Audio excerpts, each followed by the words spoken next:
As the sunset cast a warm orange glow over Los Angeles, a frantic energy buzzed within the massive television studio perched atop one of the city's tallest skyscrapers.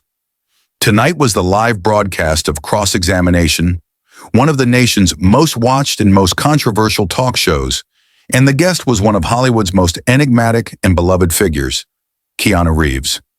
The backstage area was a hive of activity, producers rushing about, technicians receiving instructions through headsets, makeup artists applying final touches. The air crackled with a tense anticipation mixed with an undercurrent of artificial energy.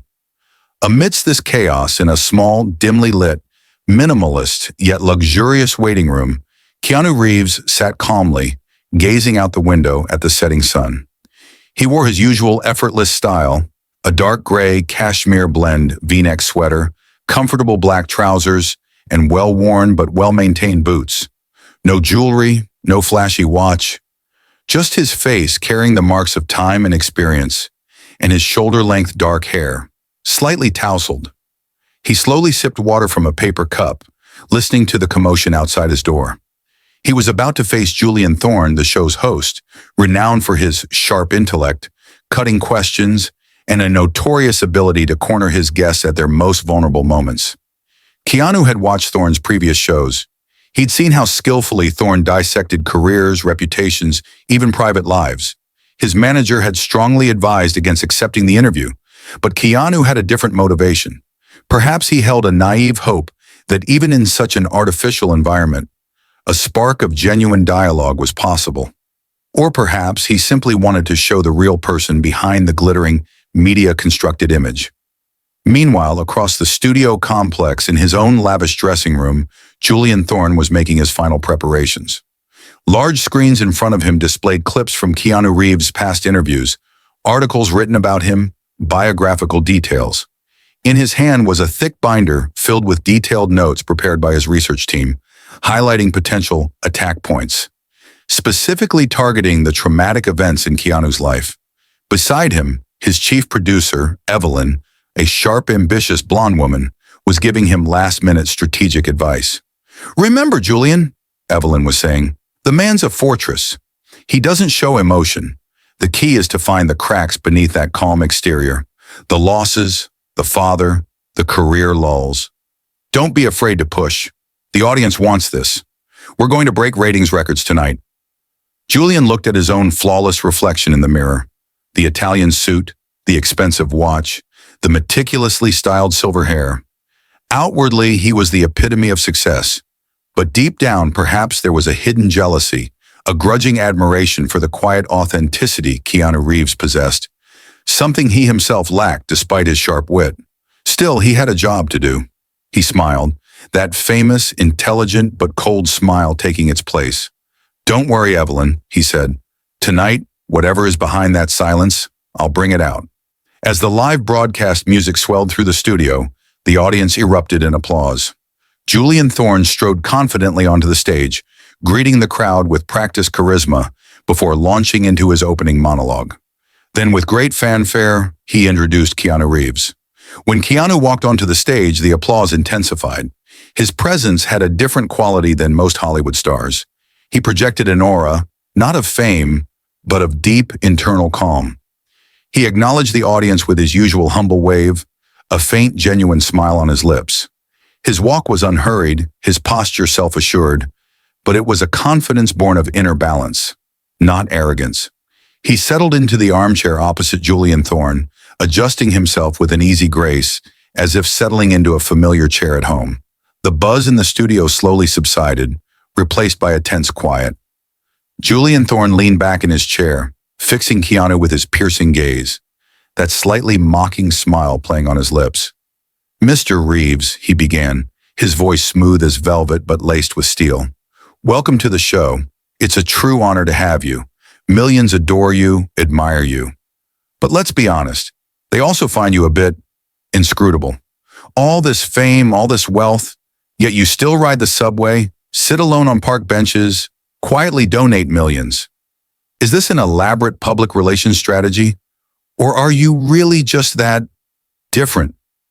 The question, cloaked in a seeming compliment, was a clear challenge, an opening salvo designed to imply calculation behind Keanu's well-known humility. A low murmur went through the audience. Keanu remained unfazed. He paused for a moment, his fingers lightly interlaced on his knee. Then he met Julian's gaze. "Being different," Keanu said softly, "doesn't that depend on who decides what's normal, Julian?" Julian Thorne was momentarily taken aback by the direct, philosophical deflection, but quickly recovered. He knew this wouldn't be easy. He picked up one of his cue cards. "All right, let's talk about your career then," he said, shifting gears. "You reached iconic status with films like The Matrix, then had a long period with quieter projects. Some even said, Keanu's finished. Then you made an incredible comeback with John Wick. What did these ups and downs teach you?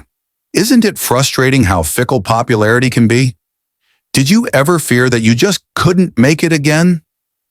This question aimed at Keanu's professional resilience, probing for insecurity. Some in the audience shifted uncomfortably. Keanu leaned back slightly, placing his hands on the arms of the chair. "Isn't life itself full of ups and downs?" he asked gently. "Careers are like that too, like waves. Sometimes you're on the crest, sometimes in the trough. The important thing is learning how to surf." He smiled faintly. "Popularity is fleeting. You're here today, gone tomorrow. But the work you do, the stories you tell, those remain. I've always tried to focus on the story itself. If I believe in a project, what critics say or how it performs at the box office becomes secondary. The fear isn't about not making it. It's more about the potential of not finding another story worth telling." Julian listened intently, realizing Keanu wasn't easily baited. "But surely the reviews affect you, especially harsh comments about your performance, calling it wooden or one note," he pressed. "Of course they affect me," Keanu admitted honestly. "We're human, but I try to see criticism as feedback, not an attack. Sometimes there's truth in it, and you learn. Sometimes there isn't, and you move on. You can't please everyone. What matters is listening to your own inner voice and respecting the work you do." Julian could see he wasn't cracking Keanu's defenses. This man wasn't like the typical celebrities with fragile egos he usually interviewed. He needed to go deeper. Julian Thorne decided it was time to venture into more dangerous territory. He softened his tone slightly, adopting a facade of empathy. But the predatory glint in his eyes remained. He set aside his cue cards, feigning spontaneity. "Mr. Reeves, you've experienced unimaginable tragedies in your life. You lost your closest friend, River Phoenix, at a very young age. And later, the woman who might have been the love of your life, Jennifer Syme, and your unborn child. These are losses that could break anyone. How does one cope with that kind of pain? Does that sense of emptiness ever truly go away? Or does it make you feel that life, fundamentally, is just suffering?" A palpable hush fell over the studio. The audience held its breath. Many knew of Keanu's tragic past, and they were uncomfortable with the subject being broached so directly, so clinically. The cameras zoomed in tight on Keanu's face.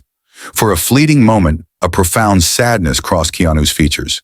His eyes seemed to look far away, but it lasted only an instant. He took a deep breath, his hands clasped again on his knees. When he looked up, his eyes held not raw pain, but a resigned wisdom. "Grief," he said, his voice quiet but steady, "is like the ocean. Sometimes the waves are calm, sometimes they are overwhelming, but the ocean is always there." He paused, searching for the right words. "Loss changes you, yes. You can't be the person you were before. But that doesn't mean you become worse or darker, perhaps just more aware." He met Julian's gaze again. "When you lose someone you love, a part of you goes with them, but parts of them stay with you too. The memories, the love, what they taught you, those are the things that keep you going. The pain is proof, in a way, that the love is still alive. Instead of closing yourself off, you can choose to hold on to that love and continue living it. My losses. Perhaps they made me more compassionate. They certainly made me understand how fragile life is and how precious every moment truly is." Once again, a profound silence filled the studio. Tears welled up in the eyes of several audience members. Even Julian Thorne seemed momentarily speechless. Keanu had taken his most personal pain and transformed it not into a display of weakness, but into a source of wisdom and resilience. Julian's plan was failing spectacularly. He needed to push harder. Julian shifted tactics, bringing up Keanu's childhood. "Your father left your family when you were very young," he stated, his empathetic tone returning. "Your mother raised you and your sister alone, under difficult circumstances. Did that absence, that abandonment, create anger or resentment in you? How did that missing relationship shape the man you are today?" Keanu seemed prepared for this question too. His expression remained calm. "Anger," he said thoughtfully, "is a way of staying stuck in the past. I prefer to look forward." He offered a small smile. "Actually, my father taught me something very valuable." Julian raised his eyebrows, surprised. "Really? What was that?" "He showed me the kind of man I didn't want to become," Keanu stated plainly.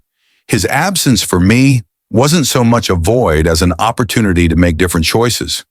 My mother, she taught me survival, resilience, love, and sacrifice.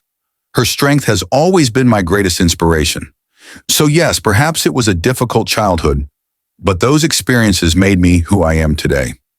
More murmurs of agreement and quiet applause rose from the audience. Keanu had once again turned a potential point of trauma into a story of learning and positive choice. The smile was now completely gone from Julian Thorne's face. It was replaced by a visible frustration, a tightening around his jaw. Control was slipping away. Julian Thorne felt his arsenal depleting. Keanu Reeves had neutralized even his most cleverly crafted traps with simple wisdom. He had lost control, and he knew the audience was no longer on his side. A sense of panic, professionally suppressed for years, began to bubble up, mixed with a humiliating feeling of intellectual defeat. Only one path remained: go deeper, touch the most fundamental fear shared by all, the existential dread. Perhaps this was the only thing that could finally shatter Keanu's serene facade. Perhaps this would finally break him. This wasn't just a ratings ploy anymore. It was a reflection of Julian's own cynicism, maybe even his own fear. His face now held no trace of the mocking smile or the professional mask. Only cold determination remained. He leaned forward almost imperceptibly. His voice, when he spoke, was different from the probing tone before, quieter, more personal, and infinitely more ruthless. "So, Keanu," he began, the words slicing through the charged air. "You're not afraid then? Time waits for no one. Getting older, losing your strength, aren't you afraid of death? The fact that all of this fame, this life, everything, will one day simply end? Doesn't that disturb you at all?" This wasn't just about career longevity. This was an attack aimed squarely at mortality itself. The air in the studio grew thick, almost unbreathable. The murmurs from the audience ceased completely. Everyone leaned forward, waiting. This was the most intimate, the darkest question of the interview. The cameras tightened their focus, searching Keanu's face for any flicker of fear. Keanu tilted his head slightly. His eyes closed for a moment, and he took a long, slow breath. The silence in the studio stretched, thick with anticipation.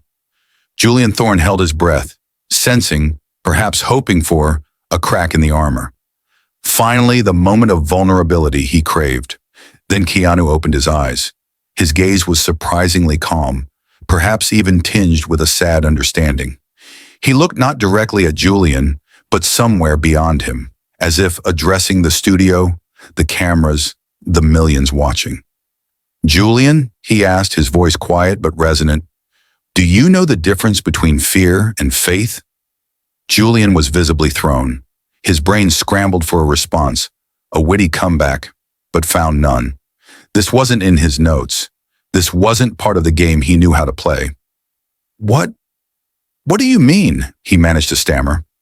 Keanu continued, his voice like a calm meditation amidst the tension. "Fear is the anxiety of losing what we have, the fear of losing control, of facing the unknown.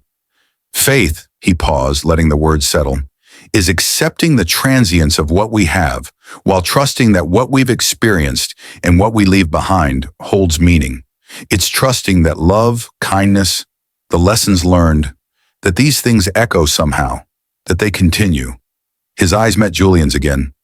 I don't fear death, Julian, because death is a natural part of life. To fear it is to forget to live. My only concern is not living fully enough while I'm here, not loving enough, not learning enough. The real fear is having never truly lived. Julian swallowed hard.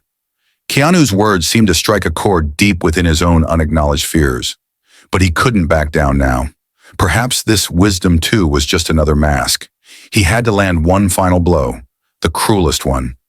And what if no one remembers you? He whispered, his voice trembling slightly but persistent. All these things you've done, this philosophy, what if it's all forgotten once you're gone? Just a drop lost in the vast ocean of humanity? How do you cope with that? The thought of leaving no trace at all? This final question descended upon the studio like a shroud. Oblivion, the most profound human fear. All eyes were on Keanu. This time his silence before answering was longer. His gaze drifted again. Under the intense studio lights, the lines on his face seemed more pronounced. The marks of time, of experiences lived. But there was no panic in his expression. Then, that enigmatic smile returned to his face, soft, tinged with melancholy, yet incredibly peaceful. It was as if he saw something beyond Julian's question. The question isn't, he said, his voice clearer now, resonating through the silent studio like an echo. What they will remember about me, Julian. He paused, the silence stretching, amplifying the weight of his next words. The question is, what will they remember about you? The words hit Julian Thorne like an invisible force. He physically recoiled slightly in his chair. An audible gasp swept through the audience, followed by stunned silence. Julian's face drained of all color. His mouth opened slightly, but no sound emerged. For the first time in his storied career, the man who wielded words like weapons was utterly speechless, disarmed. And then it happened. Not dramatically, but unmistakably. A slight tremor started in his lower lip. His eyes, locked on Keanu's, suddenly filled with a bewildering mix of confusion, shock, and something that looked like raw pain. A single tear escaped, tracing a silent path down his cheek. He didn't wipe it away. He didn't move. He seemed frozen, trapped in the glare of the lights and the weight of Keanu's question. The carefully constructed facade of the sharp, cynical interviewer shattered, revealing the vulnerable man beneath. The cue cards, his weapons, his shield, slipped unnoticed from his trembling fingers and scattered on the floor.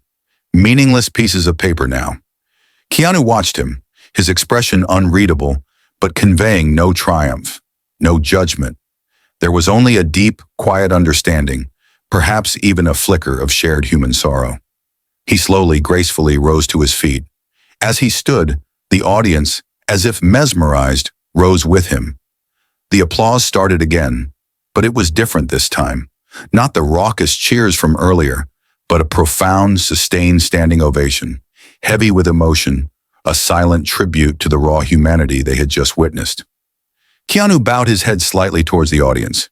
He gave Julian one last, brief, inscrutable look, then turned and walked calmly off the stage, disappearing into the backstage shadows as quietly as he had entered. He left behind not the wreckage of a defeated opponent, but the resonating power of silence and a question that would linger long after the lights went out. Even after Keanu left the stage, a profound silence held the studio captive for several long moments. Julian Thorne remained motionless in his chair, bathed in the fading spotlight, seemingly oblivious to the world around him. The audience began to leave slowly, quietly, still processing the emotional weight of the interview, whispering amongst themselves. The usually bustling technical crew moved with uncharacteristic quietness, avoiding the area around Julian's chair as if respecting an invisible circle of grief or shock. Evelyn, the producer, finally approached him cautiously. She placed a tentative hand on his shoulder. "Julian," she whispered, "are you okay?" Julian didn't look up. He continued staring into the empty space where Keanu had been. His face was a blank mask, the earlier tear track still visible. "Did we break the record, Evelyn?" he asked, his voice hollow, mechanical. Evelyn didn't know how to respond. Ratings seemed utterly irrelevant in that moment. "I don't know, Julian," she said softly. I think something else happened here tonight." Julian slowly nodded, finally lowering his gaze to the scattered cue cards at his feet. The meticulously crafted questions, the traps, the strategies, they all looked pathetic now. Keanu Reeves' final question had invalidated everything. "What will they remember about you?" The question echoed in his mind, a persistent, uncomfortable hum. It was a question he suspected would haunt him for the rest of his life. The studio lights dimmed one by one, leaving Julian Thorne alone in the growing darkness, a solitary figure on a vast, empty stage. The only sounds were the distant hum of equipment being shut down and the echo of Keanu Reeves' quiet power. As the final image faded from the broadcast screens, one last message appeared in simple white text. "The greatest legacy we leave is the echo we create in the hearts we touch." Then soft, melancholic piano music swelled gently, filling the silence before fading completely, leaving only contemplation in its wake.